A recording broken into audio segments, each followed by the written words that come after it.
kali ini saya akan menceritakan sebuah alur cerita film yang berjudul 22 Bullets yang dirilis pada tahun 2010. Film ini menceritakan tentang seorang bos mafia yang memilih pensiun dari pekerjaan kotornya itu untuk hidup damai dan tenang. Namun ternyata keinginannya tersebut tidaklah mulus. Di awal film diperlihatkan seorang pria bernama Charlie bersama dengan sang anak yang bernama Anatoly. Mereka baru saja pulang dari rumah ibunda Charlie. Namun sebelum pulang, Charlie mampir terlebih dahulu ke sebuah pasar untuk berbelanja.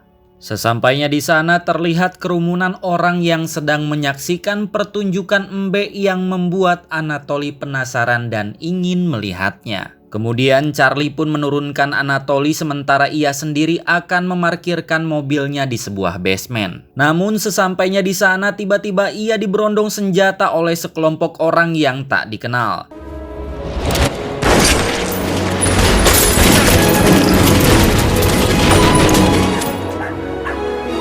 Beruntungnya Charlie segera dilarikan ke rumah sakit oleh petugas keamanan yang menemukannya. Charlie pun segera mendapatkan penanganan medis oleh dokter untuk mengeluarkan puluhan peluru yang bersarang di dalam tubuhnya. Charlie yang sedang dalam kondisi kritis terbayang akan kisah di masa mudanya yang mana ia menjadi seorang tahanan termuda dan berada satu sel bersama dengan seorang bos mafia pada masa itu. Seiring berjalannya waktu, Charlie pun menjadi sangat dekat dengan sang bos mafia tersebut. Bahkan ia sudah menganggap pria itu seperti ayahnya sendiri. Singkat waktu mereka berdua pun dibebaskan, namun beberapa waktu setelah itu Charlie mendapatkan kabar bahwa pria yang telah ia anggap ayahnya itu telah tewas oleh saingan bisnisnya. Setelah mendapatkan kabar tersebut, Charlie pun mengajak dua temannya yang bernama Tony dan juga Karim untuk membalaskan dendamnya kepada pelaku pembunuhan sang bos mafia yang telah ia anggap sebagai ayahnya itu. Sebelum menjalankan misinya, mereka bertiga pun berjanji untuk menjadi sahabat sampai mati. Amis jusqu'après la mort. Amis jusqu'après la mort. Amis jusqu'après la mort. Kemudian mereka pun menjalankan aksinya dan dengan mudah Charlie mampu menghabisi sang target buruannya.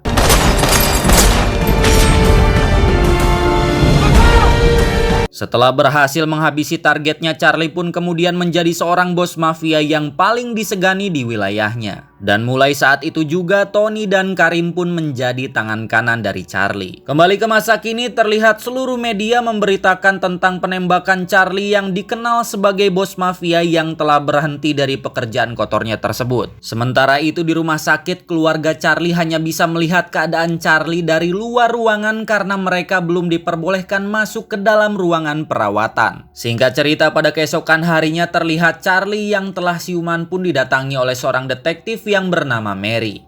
Diketahui bahwa Mary ini merupakan detektif di kepolisian yang ditugaskan untuk menyelidiki kasus yang menimpa Charlie.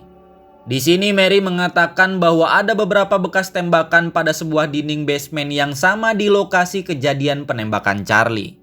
Yang mana ini merupakan sebuah kejanggalan karena artinya ada seseorang dari kelompok tersebut yang memang tidak berniat untuk menghabisi Charlie. Di tengah perbincangan datanglah seorang pria yang bernama Martin. Yang mana Martin ini merupakan kerabat dari Charlie, ia pun datang untuk menjenguk Charlie. Terlihat pula Karim dan seorang anak buahnya yang juga datang untuk mengetahui kondisi Charlie. Singkat cerita, di malam harinya Karim yang emosi berniat untuk mencari kelompok yang telah menembak Charlie dan akan membalas dendam. Ia juga meminta Martin untuk mengawasi dan menjaga Charlie, karena Karim khawatir kelompok itu akan datang kembali dan berusaha untuk menghabisi Charlie. Dan benar saja, tak lama kemudian datanglah seorang pembunuh bayaran yang menyamar menjadi seorang dokter. Lalu kemudian tim medis yang mendengar suara tembakan pun berlarian menuju ke ruangan pasien dan beruntungnya Charlie berhasil selamat. Karena ternyata yang ditembak oleh pembunuh bayaran tadi bukanlah Charlie. Karena sebelumnya Charlie telah dipindahkan oleh detektif Mary ke ruangan lain untuk mencegah serangan susulan kepada Charlie. Singkat cerita, pada keesokan harinya Charlie dijenguk oleh salah satu sahabatnya yang bernama Tony, yang mana ia kini menjadi bos mafia menggantikan Charlie yang memutuskan pensiun. Di sini Tony bersumpah akan menemukan pelakunya dan akan menghabisi semuanya karena Tony telah menganggap Charlie seperti saudaranya sendiri. Pada hari berikutnya, Martin dan Karim kembali menjenguk Charlie dan Martin pun mengatakan bahwa mereka telah berhasil mendapatkan salah satu orang dari sekelompok yang telah menembak Charlie dan mereka juga telah menyekap orang tersebut di suatu tempat. Singkat cerita, mereka pun membawa Charlie untuk menemui orang tersebut.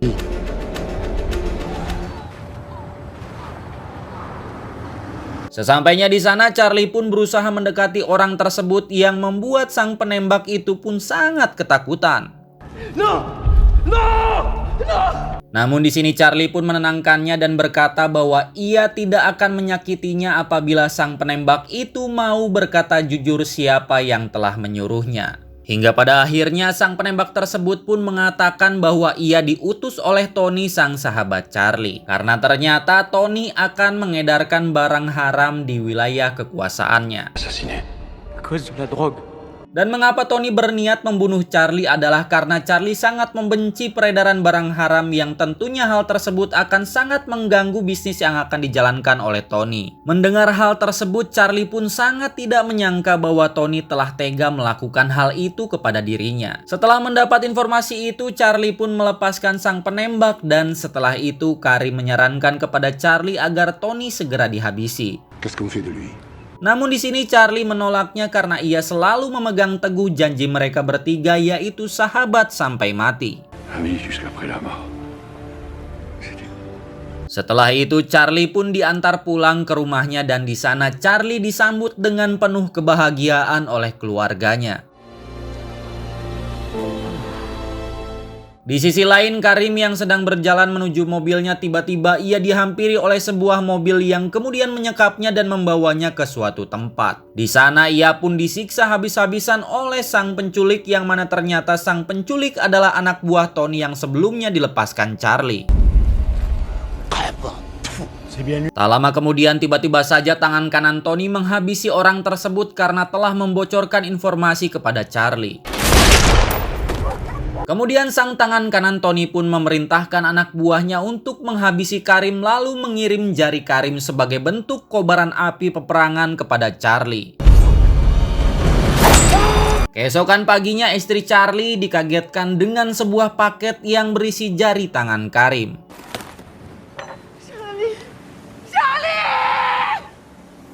Singkat cerita, Charlie pun menghadiri pemakaman Karim dan terlihat di sana keluarga Karim yang begitu terpukul atas kepergian Karim untuk selama-lamanya dengan cara yang sangat tragis. Charlie pun terlihat sangat terpukul dan tak dapat menerima atas kematian sahabatnya yang sangat mengenaskan itu. Ia pun bertekad untuk menghabisi orang yang telah menghabisi Karim.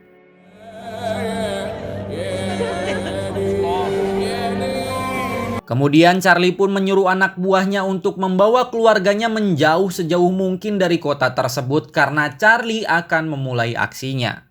Sementara itu di tempat yang berbeda terlihat para anak buah Tony sedang berpesta atas kematian Karim. Namun di tengah kesenangan tersebut tiba-tiba Charlie datang dengan membawa granat di tangannya. Charlie meminta mereka mengumpulkan senjatanya dan mengancam akan meledakkan granat tersebut apabila perintahnya tidak dituruti. Di sini Charlie pun mengatakan bahwa ia akan menghabisi satu persatu dari mereka dan Charlie pun memberikan mereka kesempatan untuk berpamitan kepada keluarganya masing-masing. Setelah itu Charlie pun menembak mati salah satu dari mereka sebagai tanda bahwa ia tidak main-main.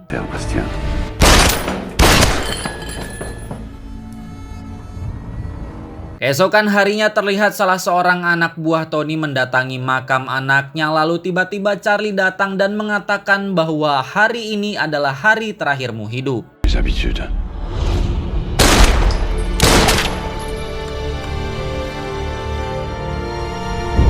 Sementara itu Tony memerintahkan anak buahnya untuk menghabisi Charlie. Namun usaha mereka gagal karena mereka tidak menemukan Charlie.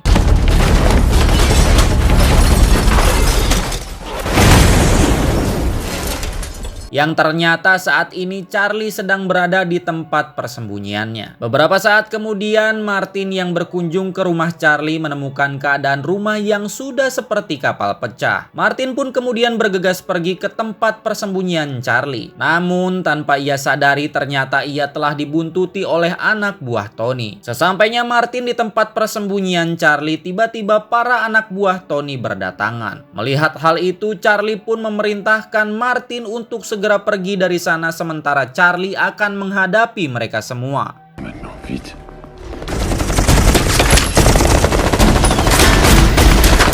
Namun sayangnya di sini Martin berhasil tertangkap, sedangkan Charlie berhasil kabur dari sana menggunakan motornya, dan aksi kejar-kejaran pun terjadi.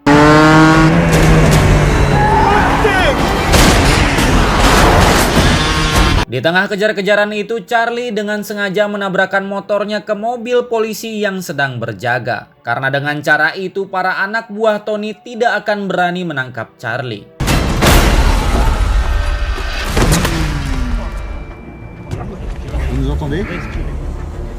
Kemudian Charlie pun diamankan oleh polisi dan ditangani oleh detektif Mary. Di sini Mary pun mengatakan bahwa ia tidak akan menangkap Charlie asalkan Charlie bisa menangkap Tony, karena ternyata detektif Mary juga menyimpan dendam terhadap Tony atas kematian suaminya. Akhirnya mereka pun memutuskan untuk bekerja sama. On a un petit temps en commun. Berpindah kepada Martin yang kini ia dipertemukan dengan Tony. Tony pun mengatakan agar Martin tidak ikut campur dengan masalah ini. Tony pun mengancam Martin jika Martin ikut campur dengan masalah ini, maka Tony tidak akan segan-segan untuk menghabisinya beserta dengan seluruh keluarganya. Singkat cerita, di malam harinya terlihat Tony sedang merayakan pesta pernikahan anaknya. Sementara itu di luar rumah Tony terlihat Charlie yang berhasil meringkus salah satu anak buah Tony. Di sini Charlie berniat mengambil semua data transaksi barang haram yang dijalankan oleh Tony. Lalu setelah mendapatkan data tersebut, Charlie pun menodongkan pistolnya ke anak buah Tony, lalu kemudian Fais à Karim, j'y arrive pas. sementara itu Tony yang mengetahui bahwa data transaksinya telah berhasil dicuri oleh Charlie, Tony pun marah besar. Kemudian Tony pun memerintahkan anak buahnya untuk menculik anak Charlie. Keesokan harinya kedua anak Charlie baru saja dijemput oleh tangan kanan ayahnya, namun tiba-tiba di sini anak buah Charlie harus tewas, sementara kedua anak Charlie berhasil dibawa oleh anak buah Tony. Namun tak lama setelah itu anak sulung Charlie ditemukan oleh polisi dengan wajah yang sudah babak belur. Anak sulung Charlie mengatakan bahwa Tony akan menghabisi Anatoly jika Charlie tidak menyerahkan diri kepadanya.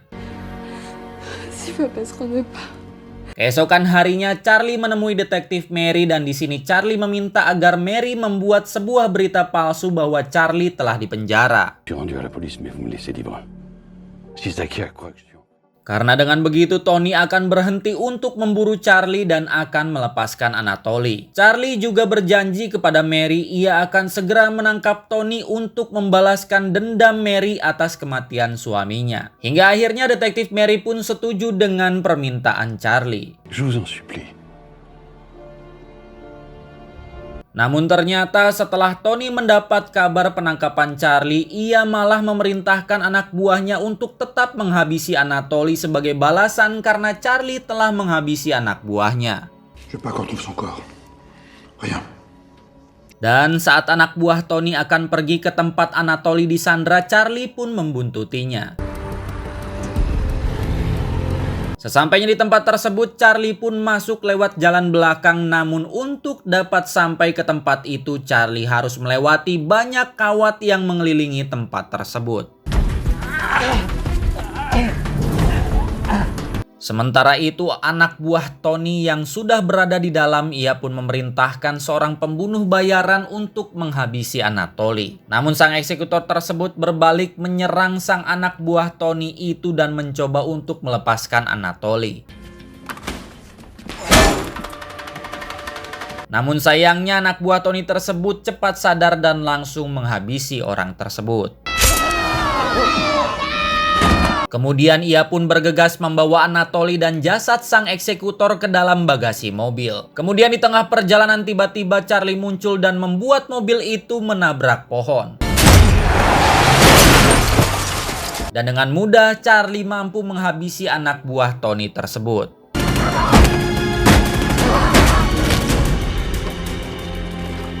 Setelah itu Charlie pun mengeluarkan Anatoly dari bagasi dan membawanya pulang.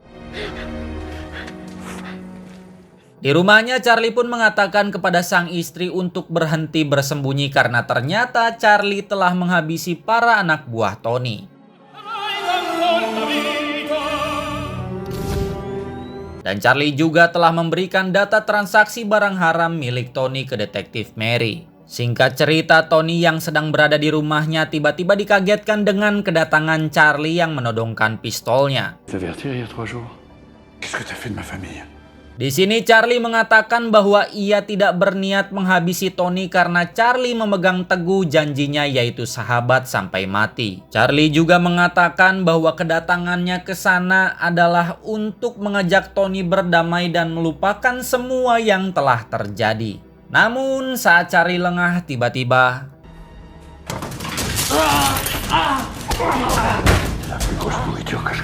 dan pada saat Charlie akan menghabisi Tony, tiba-tiba para polisi pun datang lalu menangkap Tony dan juga Charlie.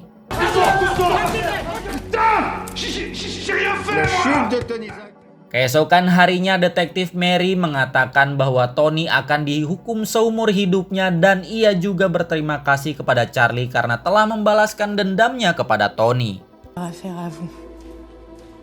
Lalu kemudian Charlie pun dibebaskan dari hukuman karena telah membongkar kejahatan Tony. Charlie pun kemudian dijemput oleh Martin. Di sini Charlie meminta Martin untuk mengantarkannya ke basement tempat ia diserang waktu itu. Sesampainya di sana, Charlie pun mengatakan bahwa sebenarnya ia tahu kalau Martin ikut menembaki Charlie bersama anak buah Tony dan kini Charlie akan membalasnya. Di sini Martin pun meminta maaf kepada Charlie karena ia sebenarnya dipaksa oleh Tony untuk menembak seseorang yang Martin sebenarnya tidak tahu siapa orang tersebut. Dan setelah Martin tahu orang tersebut adalah Charlie, ia pun menembakkan senjatanya ke arah dinding basement.